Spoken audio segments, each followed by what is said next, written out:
చిన్న ప్రార్థన చేసుకున్నాం. మహాపరిశుద్ధుడైన మా తండ్రి, దయగలిగిన ప్రభువు, మీ శ్రేష్టమైన నామానికి స్తోత్రాలు. మీ మహాకృపను బట్టి ఇంతవరకు తోడుండి సాయం చేశారు. ఈ సమయంలో మీ బిడ్డలైన వారితో మాతో మీరు మాట్లాడి ఆత్మీయంగా మమ్మల్ని బలపరచమని యేసయ్య అతి పరిశుద్ధమైన నామంలో ప్రార్థించి వేడుకుంటున్నాం తండ్రి, ఆమేన్. సహోదరులారా, మరి దేవుని మహాకృపను బట్టి, దయను బట్టి ప్రభు మనల్ని ఎంతగా ప్రేమించి కాపాడి అన్ని విషయాలు తోడిండి సహాయం చేసిన దేవుడు. కాబట్టి మనము లోకంలో ఉన్న వారిని, మనల్ని ప్రభువారు ఎంతగానో ప్రేమించి మనల్ని ఎంతగానో రక్షించి ఆయన ఒక సొత్తుగా, ఆయన బిడ్డలుగా మనల్ని మార్చిన దేవుడు. కాబట్టి మనము ఈ సమయంలో కొన్ని విషయాలు నేర్చుకోవలసిన కొన్ని అనుభవాలు మనకి ఎంతైనా అవసరమై ఉంది. చాలా కుటుంబాల్లో మనం చూసినప్పుడు నేను ఎంతో ప్రయాసపడుతున్నాను, నా చేతులకు అసాధ్యతం ఫలించట్లేదు, లేకపోతే నేను ఎంతగానో మరి ప్రయాసపడుతున్నాను, నా కష్టార్జితము నా ఇంటికి రావట్లేదు, నా కుటుంబం అంతా శోధన, లేదా నా కుటుంబంలో సమస్యలు, నా కుటుంబంలో ఆర్థికమైన ఇబ్బందులు, అప్పులు అని చాలామంది జీవితాల్లో ఈ ప్రశ్న చాలామందికి ఉంటుంది. కానీ దేవుని వాక్యం ఒక మాట చదివించింది, ప్రభువు అన్యాయస్తుడు కాదు అని మాట సెలవిచ్చింది. ఎవరికి ఆయన అన్యాయం చేసే దేవుడు కాదు, ఎవరిని తన బిడ్డలని విడిచిపెట్టే దేవుడు ఎంత మాత్రము కూడా కాదు, ఆయన మర్చిపోయే దేవుడు కూడా కాదు. మనము దేవుని మాటలు కొన్ని సందర్భాల్లో ఆ మాటలను వినక, లేదా ఆ మాటను మనం అనుసరించక, మన ఇష్టానుసారంగా లోకంలో తిరుగుతూ, లోకంలో దేవునికి విరోధముగా మనం పనిచేసి శ్రమలు మనమే కొని తెచ్చుకొని దేవుని ఆశీర్వాదాలకి మనము దూరమై ఉంటాం. చూడండి, పరిశుద్ధమైన గ్రంథంలో ద్వితీయోపదేశ కాండము 28వ అధ్యాయంలో మనం చూసినప్పుడు చక్కని మాట మనకి కనపడుతుంది. ఈ దేవుడైన యెహోవా మాట శ్రద్ధగా విని, నేడు నేను నీకు ఆజ్ఞాపించుచున్న ఆయన ఆజ్ఞలు అన్నిటినీ అనుసరించి నడుచుకునే ఎడల నీ దేవుడైన యెహోవా భూమి మీద ఉన్న సమస్త జనుల కంటే నేను హెచ్చించును. నీవు నీ దేవుడైన యెహోవా మాట శ్రద్ధగా విని ఎడల ఈ దీవులను నీకు ప్రాప్తించును అని రాయబడింది. అంటే అక్కడ మన అర్థం చూస్తే అన్ని విషయాల్లో ప్రభు మనల్ని ఆశీర్వదిస్తానంటున్నాడు. భూఫలంలో ఆశీర్వదిస్తానంటున్నారు, గర్భబలంలో ఆశీర్వదిస్తానంటున్నారు, పశువుల మంద విషయంలో ఆశీర్వదిస్తానంటున్నారు. నీ చేతి పనులు కూడా ఆయన ఆశీర్వదించి దీవిస్తానంటున్నారు. ఆయన దీవించే దేవుడు కాబట్టి అక్కడ దేవుని మాట ఒక మాట రాయబడింది, ఆయన మాట నువ్వు శ్రద్ధగా వినవలెను. దేవుని మాట శ్రద్ధగా వినవలెను. దేవునికి అన్ని విషయంలో భయభక్తులు కలిగి, దేవుని విషయంలో అన్ని విషయంలో జాగ్రత్తగా కలిగి ఆయనకి మనము లోబడి జీవిస్తే అప్పుడు నువ్వు ఏ పని మీద పూనుకునను, నువ్వు ఏ పని నువ్వు అనుసరించినను, అప్పుడు ప్రభువు నీ కష్టార్జితాలను దీవించి ఆశీర్వదించి నీకు సమృద్ధమైన మేలుతో నింపే దేవుడే కానీ నేను విడిచిపెట్టేవాడు కాదు. ఆయన నేను పైవాడిగా చేసే దేవుడే కానీ కిందవాడుగా చేసే దేవుడు కాదు.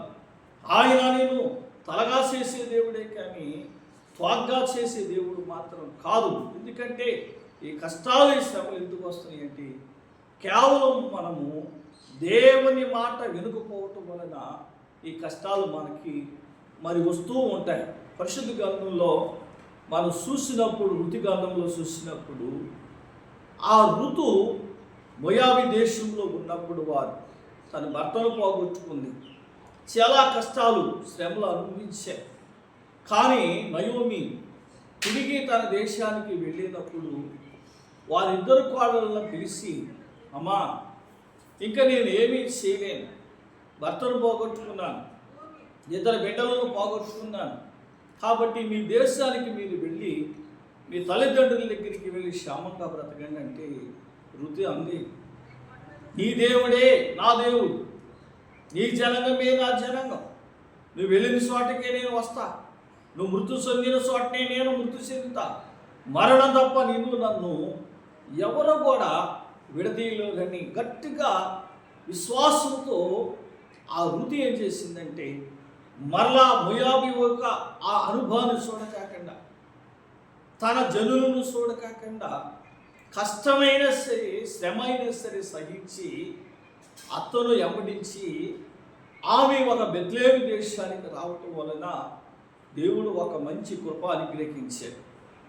ఋతు ఏ సేలోనైతే పరగేరుకుంటానికి వెళ్ళిందో, ఏ సేలోనైతే నమ్మకముగా ఆ సేనను కనిపెట్టుకోనుందో, దేవుని మహాకృపను బట్టి ఆమెని అక్కడే సమృద్ధం కలిగిన దానికి ఆశీర్వదించాడు.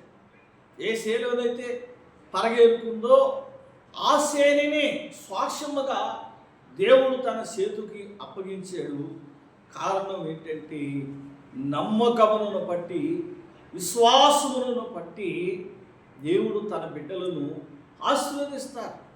ఆమె ఒక నమ్మకాన్ని బట్టి ప్రభు ఆశీర్వదించాడు, దీవించాడు. అంతేకాక ఉన్నతమైన స్థలంలో నిలిపెట్టాడు. కానీ ఆమెను ఎన్నడూ విడిచిపెట్టే దేవుడు మాత్రము ఆమెను విడిచిపెట్టలా, ఆవిడ వదిలిపెట్టలేదు. అలాగా మన జీవితాల్లో కూడా ఒక మేలు కలగాలన్నా, మన జీవితంలో ఒక కార్యము మనం చూడాలన్నా దేవుని దగ్గర విశ్వాసం కలిగి మనము ఉండాలా, నమ్మకం కలిగి ఉండాలా, దేవుని మాటలను మనం అనుసరించి బిడ్డలు ఉండాలి. అంతేకాని ప్రభుని విడిచిపెట్టేసి లోకంలో మనం ఇష్టానుసారంగా జీవించి, లోకంలో ఇష్టానుసారంగా మనము బ్రతికి, దేవుడు నాకు మేలు చేయలేదు, దేవుడు నా కుటుంబాన్ని ఆశీర్వదించలేదు, లేకపోతే దేవుడు నా బిడ్డలను ఆశీర్వదించలేదు, మేము ఈ శ్రమలో ఉన్నామని అనుకుండటం వలన మనమే తప్పు చేస్తున్నాం. కానీ దేవుడు మాత్రం అన్యాయస్తుడు మాత్రమో కాదు. వాక్యాన్ని అనుసరించి వాక్యము పట్ల విధేయత చూపించి దేవుని మార్గంలో చక్కగా భయభక్తులు కలిగి ఆయన మార్గంలో నువ్వు నడుచుకుని ఎడలా అన్ని విషయంలో ప్రభువు నీ కుటుంబాన్ని ఆశీర్వదిస్తాడు, నీ బిడ్డలను ఆశీర్వదిస్తాడు, నీ చేతు పనులను దీవిస్తాడు.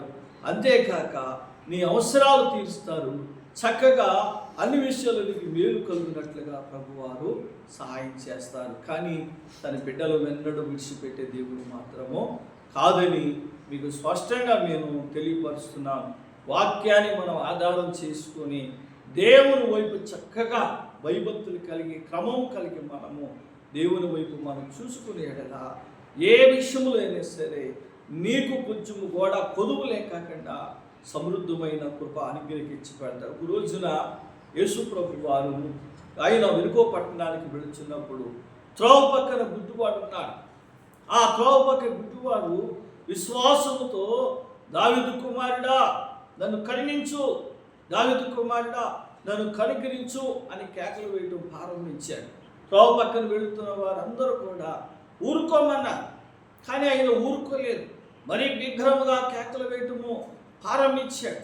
ఆ విషయమును బట్టి ప్రభు ఆ కేకలను విని ఎవరో నన్ను పిలుస్తున్నారని చెప్పి ఆయన తన పారును పంపించి అతని దగ్గరికి తీసుకొచ్చినప్పుడు అతను అడిగాడు, ఏమిటి నీకు ఏం అవసరము, నన్ను ఎందుకు పిలిచావు అని అడగగానే అతను అంటున్నాడు, అయ్యా నాకు దృష్టి లేదయ్యా, నాకు కనుసూపు లేదయ్యా, నాకు కనుసూపు కావాలి అని అప్పుడు అడిగినప్పుడు ప్రభు అతనిని మరి ముట్టినప్పుడు అతనికి స్వస్థత అనుగ్రహించబడింది, కనుదృష్టి అతనికి అనుగ్రహించబడింది.